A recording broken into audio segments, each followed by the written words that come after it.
Good afternoon, and welcome to our series of webinars focused on bringing you information about COVID-19 related topics. The information in these weekly webinars is geared toward long-term care and skilled nursing facilities, but we encourage everyone who's interested to attend. Today, we'll be continuing our discussion on reducing 30-day readmissions and avoidable emergency department trips. Everyone has entered the meeting on mute, but we will have a discussion at the end of this webinar. If you have questions or comments, please submit them using either the chat or the Q&A tool in your Zoom menu.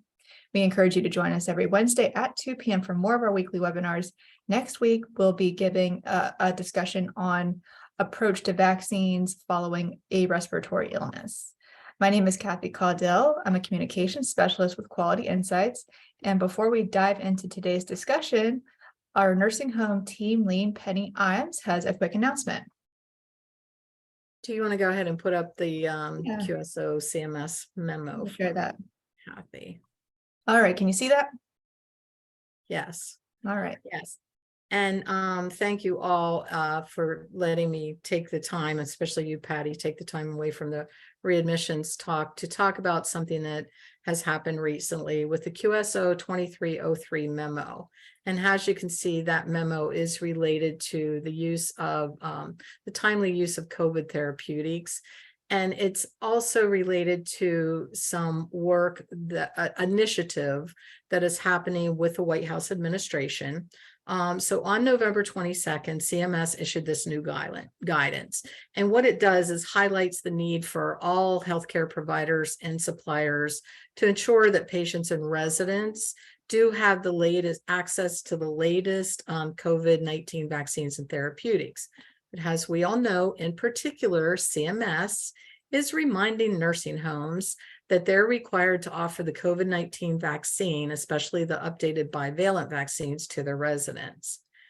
In this memo, and the memo has a lot of links to some therapeutics, to some additional information. So we have the memo up, we have links to the memo, we have the memo to download. I would say make sure you have it, make sure that you're able to check out the links that it leads you to.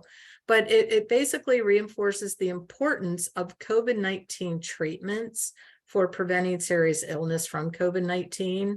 And treatments that have been known to actually save the lives of those high-risk individuals who might otherwise be at risk for severe complications. Now, they're re-emphasizing the need for providers and suppliers to stay up to date with the COVID-19 vaccinations, especially the bivalent, because they have been proven to provide the best defense against that severe illness, hospitalization, and even death. And of course, you know, the focus is very often on nursing homes. And again, CMS is encouraging nursing homes in particular to increase their vaccination efforts and also to review and reinforce your infection control protocols. Nursing homes do need to educate residents and staff on the risk and benefits of COVID-19 vaccines and offer to administer the vaccine. We did make CMS aware, and they are aware that there were some issues across the country and in both of our states in getting the bivalent vaccine.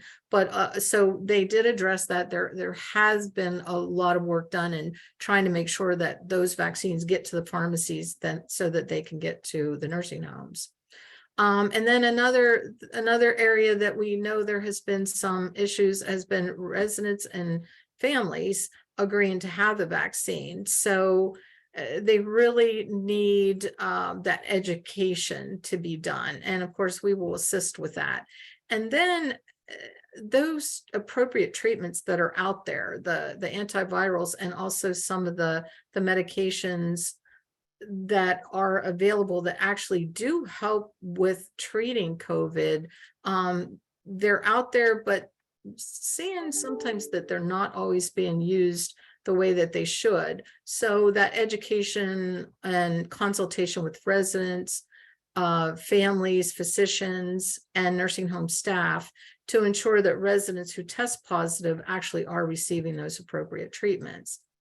And really, since CMS vaccines became available in late 2020, almost 87% of nursing home residents nationally did complete that initial series of COVID-19. vaccines. And we know that was due to a lot of effort from a lot of nursing homes. However, right now, CMS is really concerned because recent national data is showing that only about 44% of nursing home residents are up to date with the current recommended vaccines. And they are disappointed that some facilities are reporting 0 residents have received the updated vaccines. They will be starting, we did share with them some of the issues. So they do have that understanding, but as those issues are beginning to become resolved, CMS is going to start looking more closely at those facilities that have those 0 rates. Now, as part of the agency's work to promote the vaccination uptake, they're asking QIOs across the nation to bolster their outreach efforts to assist our nursing homes in increasing your vaccination rates. We've been doing that work with you already, but what this means is for the next 6 weeks, counting this week, we're really going to be doing sort of a targeted effort to get that education and that outreach to you. Because moving forward, CMS is also going to start looking closely at outbreak status and where poor outcomes are occurring in nursing homes, and they're going to relate that to vaccination rates. So we do want you to be aware of what's happening and going to be happening. So for your information for the next 5 weeks, our Wednesday webinars, we are going to be focused on bringing you the information you need for the work. As Kathy said, we're going to be talking about approaching respiratory illnesses and timing of the vaccine. We'll be doing use of PPE under current guidelines because we know some people, they're not necessarily using the red zone. They might just be doing sort of a shelter in place. And what does that mean for re-educating and educating your staff on use of PPE? NHSN data reporting best practices. For those of you who are giving the vaccines, you want to make sure you're reporting them appropriately so that you are getting credit for that. We'll be having a pharmacist talk about the use of therapeutics for the treatment of COVID. And then any other topics will be based on feedback that we get from all of you about your educational needs. We're also in the process of developing resources that will go along with our weekly webinars. But again, your feedback is so helpful in letting us know how to proceed. So that's kind of my little spiel for, this is what's happening. It is a direct direction from the White House to CMS to really focus. There's the fear, and I know some of you have heard, like, they're hearing about, COVID outbreaks in China, maybe another variant, if you pay attention to the news. And CMS really wants to make sure that we don't end up in a winter situation, especially with such severe respiratory illnesses that we're already starting to see, not just, COVID, but the flu, RSV, all those things that are really popping out there right now. We want to make sure that we don't end up with another severe outbreak. We all know, it's been kind of difficult. The Omicron has sort of not been causing the severe illness and death as before, but any variant can come along and change at any time. So offering that protection to the residents because of their age and because of the congregate care setting, they are at increased risk for illness and death. So we really do have to be make sure that we're doing what we can to help protect them. Are there any questions right now related to this that I can answer for anybody? So if you have any questions, you can submit them using either the chat or the Q&A, or you can raise your hand and we can allow you to unmute yourself to ask your question out loud.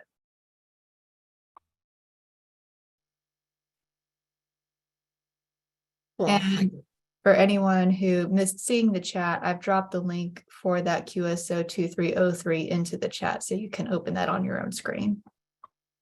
Okay, and if you have questions at the end of the presentation, you can ask them then also. So I really want to, because we're moving forward with other things, and we really want to move forward with the Readmission Collaborative. So we'll hand this back over to Patty. And thank you for allowing me the time to discuss this today. All right, thanks, Penny. I'm going to introduce Patty now, who is today's speaker. Patty is a quality improvement specialist here at Quality Insights. She's been working in the skilled nursing arena for the past 29 years, starting her career as a nursing assistant and leaving the front lines as director of nursing. Patty has been at Quality Insights since 2016. She considers it a privilege to be able to interact with so many different nursing facilities to help create lasting change within their communities. Patty, welcome, and thank you for joining us again this week. And let's see, it looks like you've got your presentation up and we can see the correct screen. So if you're ready, you can get started. Okay, thank you, Kathy, and thank you, Penny. It is always interesting and, of course, so important to stay on top of what Washington is telling us. So thank you for keeping us all abreast of what's happening out there.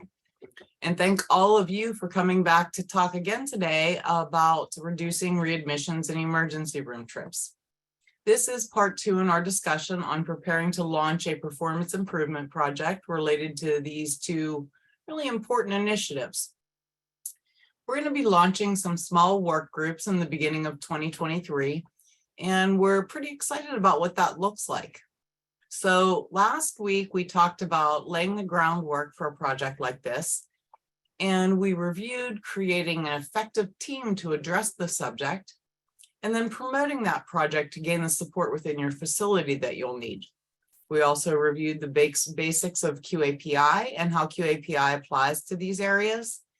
And we talked about things like collecting data and setting a good SMART goal, prioritizing potential areas for improvement, and of course, doing a good root cause analysis and plan, do, study, act. All of those things are going to help prepare you to address your procedures related to readmissions and ER trips. Today, we're going to talk just for a quick minute about what that project will actually look like. And then we're going to begin to break down some of the details that are going to help you to understand what the work will entail. So the key to our efforts is going to be ensure that we're looking at 4 targeted points in which opportunity exists to impact our readmission rates and ER trip rates. Each of these pressure points is going to have its own challenges and opportunities for growth. And both short stay and long stay residents are going to be included in our plans. However, there will be a strong focus on those short stay residents. And that's because in large part, when we look at the data, the biggest potential for improvement lies within that short stay population. The basic structure of our work groups will kind of be that we'll gather our baseline data and set some individual goals, and then we'll begin to look at our processes. And we're going to start that process review at the beginning, at the time of referral, and then we'll move it right through that first 30 days of admission. This will then carry us right over to our discharge practices and then the check-in procedures post-discharge. We'll look at specific high-risk areas that are known to contribute to readmission and ER trip rates, and be sure that best practices are in place to mitigate those risks. This kind of global approach will take the resident as a whole into consideration. Our focus will be on transitioning the acutely ill resident to a resident with a stable plan of care that will prevent adverse events within that first 30 days post-hospital discharge, and then the first 30 days post-SNF discharge. Even those residents who don't discharge from your facility are going to benefit from having a plan of care put in place that addresses those high-risk areas throughout their length of stay, regardless of how long that length of stay is. This is going to help prevent those unexpected emergency department trips that can have such a negative impact for our residents. But you know what? I don't want to put the cart before the horse. So let's, before we can look at the process as a whole, we have to remember that first things have to be first. And preparation is the key to getting a project like this off the ground with as few stumbling blocks as possible. And believe me, that's not to suggest that we're not going to encounter barriers along the way, but with a solid, thought out action plan prior to the start, we'll be better prepared to more easily avoid some of those simple things that can lead to frustration, and in some cases even lead you down the wrong path, wasting valuable time and effort. At the start of our project, our first focus will be on ensuring that everyone is as prepared as possible to begin the journey, and therefore better positioned to succeed. We're going to look at your teams and look at your data so that we understand where we are, and then can immediately begin to focus in on prioritizing areas for improvement. Then as the work groups move forward, we'll begin to combine working on improving your individual problem areas while strengthening the processes across that pre-admit, post-discharge continuum. We're going to look at lots of best practices and standardized tools. We'll look at some interventions and sustainability efforts to ensure that the processes that we do have in place have longevity. And of course, we're going to do all of that within the QAPI framework. So we know what's first. What's next? While our efforts to improve these rates are going to focus on all of our residents, it's important to recognize that some of our residents are inherently at a higher risk to experience an adverse event during their time with us. The earlier we identify those higher risk residents, the more likely it will be that we're able to put plans in place to decrease the amount of risk that they face, and then to impact those adverse events in a positive way. So if they do experience an adverse event, it won't have the magnitude that it might have been had we been less prepared. The best starting point to look for those high-risk residents is actually prior to admission. Those pre-admission processes should be able to easily identify certain high-risk criteria so that we are prepared when they do make it to our doorstep. A keen eye should be kept on residents with certain high-risk diagnoses, such as CHF, as well as those that already have a history of frequent hospitalizations, particularly over the past year. And certainly things like a history of frequent falls would place someone in a high-risk category. Those are just some of the areas that might elevate a resident into a high risk for adverse events category. As you move through a project like this, you might find certain high risk areas that are specific to your location. Things like your facility being in a region that has high levels of vaccine hesitancy, or some of those social determinants of health that can lead to higher readmission rates. These items can always be added to your particular pre-admit checklist as you feel appropriate. And that type of dynamic, continual analysis is what's going to make your process have a greater impact on your facility than if you were to just take kind of a cookie cutter approach and stop there. The information you then gain from that pre-admit screening might trigger a visit to the hospital prior to admission for some of your residents. And it should include a pre-admission huddle for all of your high-risk residents. That pre-admit huddle is designed to gather a team of people together to ensure that all immediate needs are met and that the facility is prepared to accept the resident when they get there. You'll need to have the right people present for that huddle, and then address things like equipment needs, medication availability, and any psychosocial needs that might be need to be considered. I know that we have all experienced the absolute pain of having an improperly sized bed, or maybe you don't have a CPM machine when your resident gets there, or maybe something as simple as your medication cabinet is out of the antibiotic you need, which then causes a delay in administration and really has the potential to lead directly to an adverse event. What about that resident who has a history of falling and the room you assign them as not maybe ideal environmentally? Maybe it's a room with that roommate that has way too many belongings and the room is a little bit cluttered.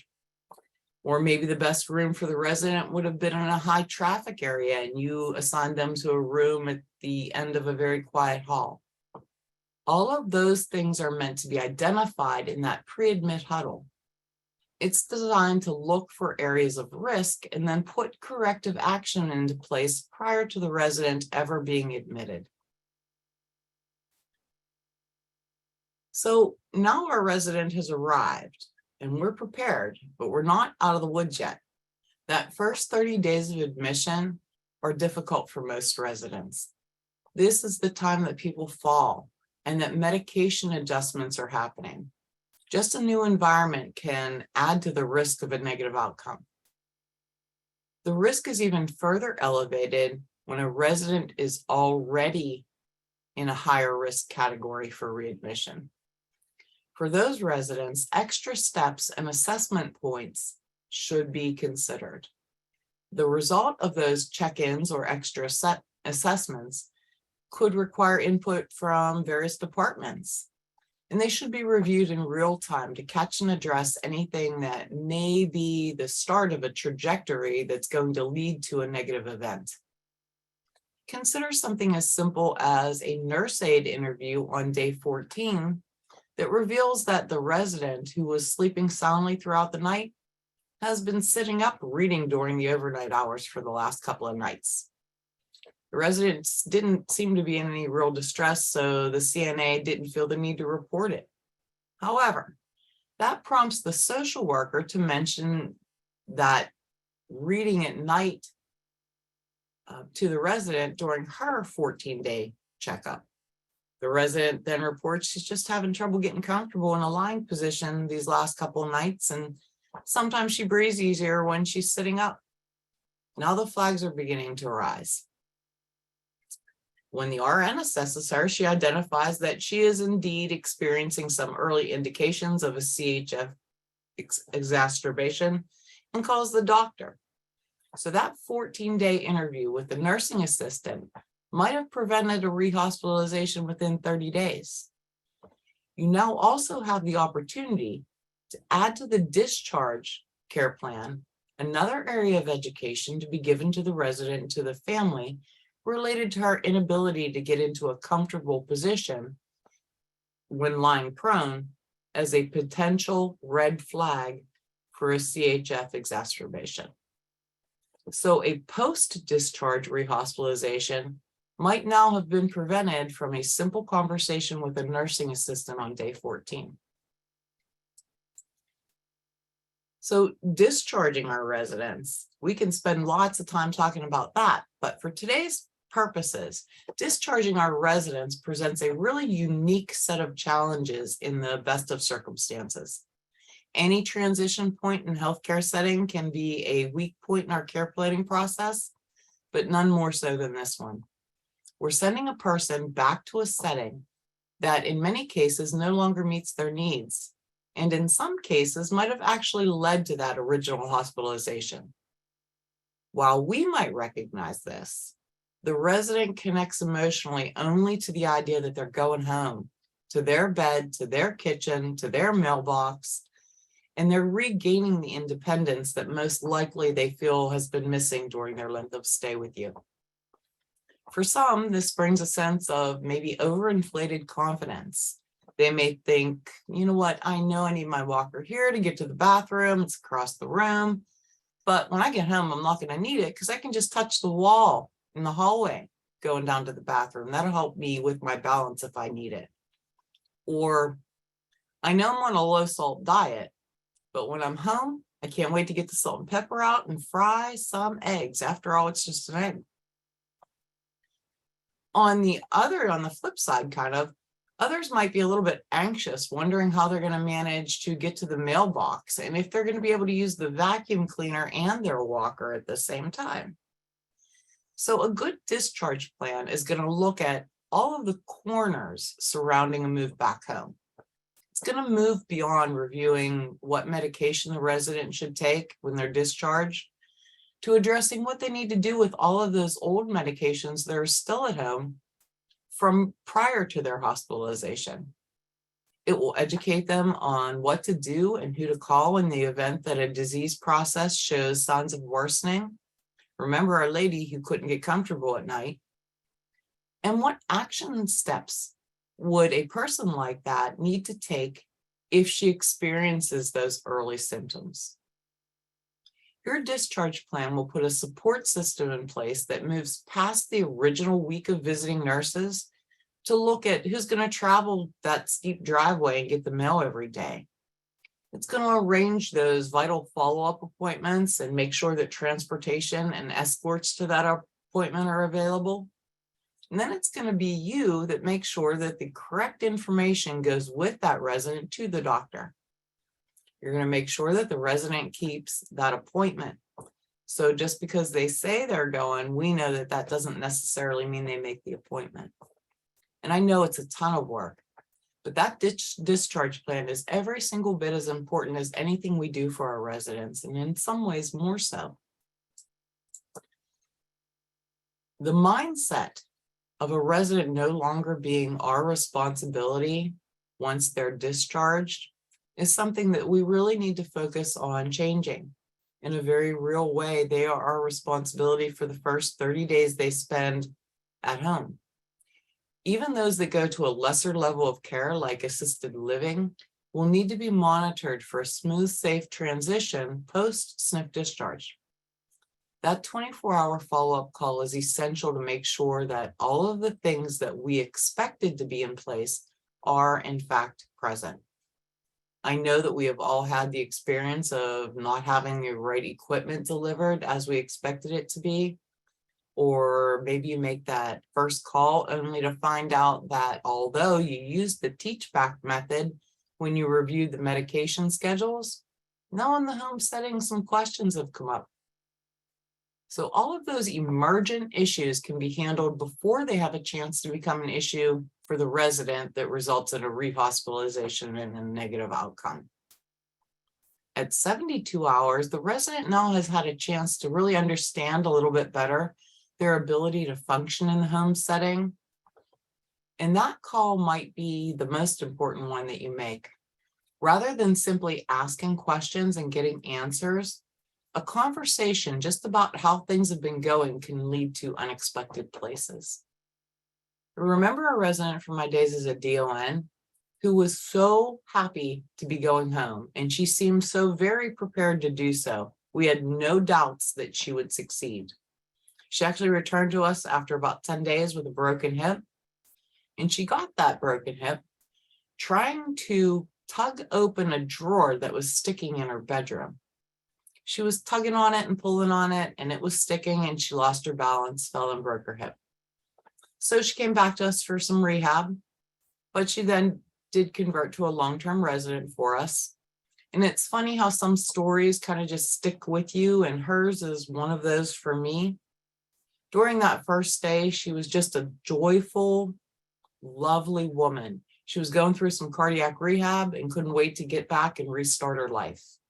That second admission was kind of like she was just deflated. She wasn't mean or nasty. She was just defeated. And I'm not suggesting that we have the ability to see every single potential risk that our residents face. That is impossible. But I wonder if a conversation in which she would have just mentioned in passing something about that silly drawer sticking might have changed the course of the remainder of her life. And I think it's so important to capitalize on the relationships that we build with people and then support them as they transition back to home so that they can do that in the safest way possible. As we move through our groups, we'll talk about some things that we can touch on during those post-discharge check-ins and what we might want to do with any flagging information that we uncover. So where in the world does all of this take us? For some of us, it might lead to initiating a performance improvement project. For others, we might be reaching out to you based on data available to us to see if you'd like to join a work group focused on improving these rates.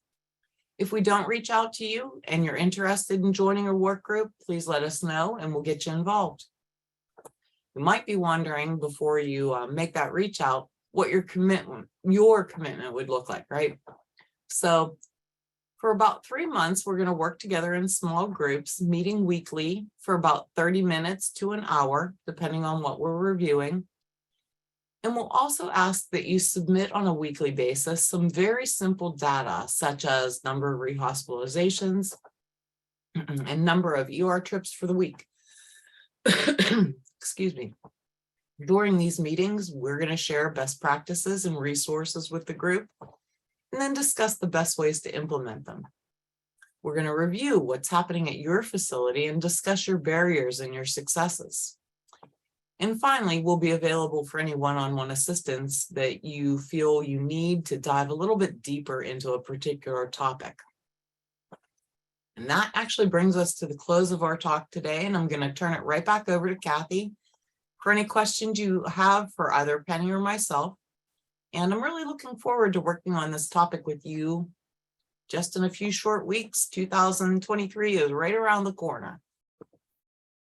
All right, so in a minute, we will begin the Q&A portion of this meeting. Patty, I see there's already a question. Start looking that over. While we're waiting, I'd like to remind you that, or invite everyone again to next week's webinar at 2 p.m., where we'll be discussing approach to vaccines following a respiratory illness. And if you have a question, please submit that using either the chat or the Q&A tool, or raise your hand if you would like to be unmuted to ask your question. In addition to our webinars, we hold office hours twice a week. These are live chat rooms where you can stop by and someone on our team will be there to answer your questions or comments.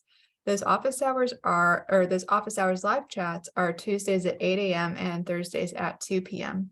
You can find the links to our office hours and webinars in the newsletter that we send out each Friday called the Last Minute Lowdown. If you would like to receive that newsletter but don't think you're on the mailing list, you can email me at caudill@qualityinsights.com and I'll sign you up. And I'll drop my email in the chat along with Patty's information too shortly.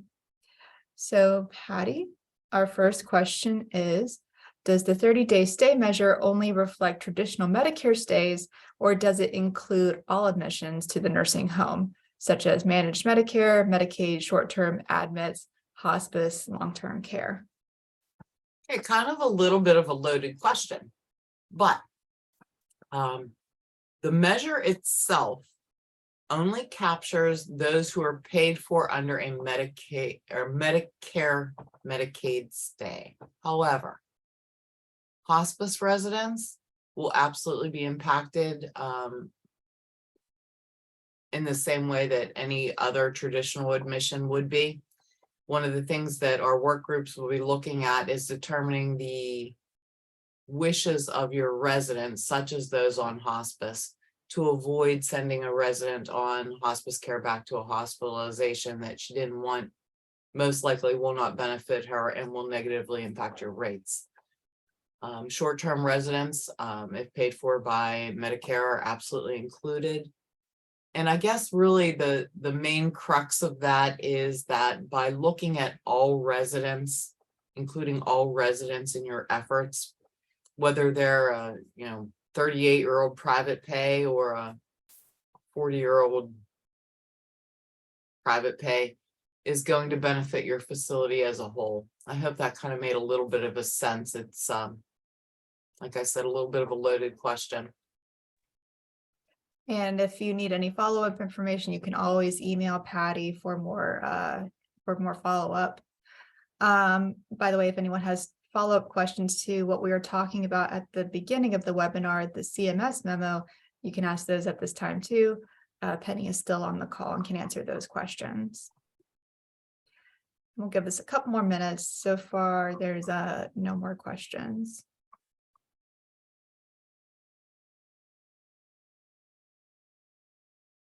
Patty, did you have any wrap-up items? Only to say that I really think that this project is going to be one of value in many different ways. Yes, the end goal is to reduce those rates, but I think it's really going to help us to look at some things in a unique way that is going to improve care overall for all of our residents. Mm-hmm. So I'm anxious to get started right around the corner. All right, so it looks like that is it for questions. I'm going to check the chat and the Q&A one more time. If we did not get to your question today, you can always email Patty at paustin@qualityinsights.org.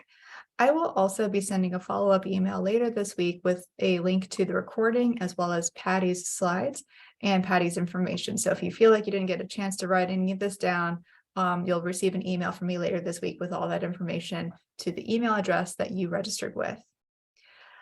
And I think we can go ahead and wrap up. Again, I'd like to thank you. Oh, let's see, one more thing. Sounds like a great approach and definitely doable for organizations. Thank you, Lisa. Again, I'd like to thank you all for joining us today. And Patty, thank you for joining us again today. And we hope you can join us all again next week.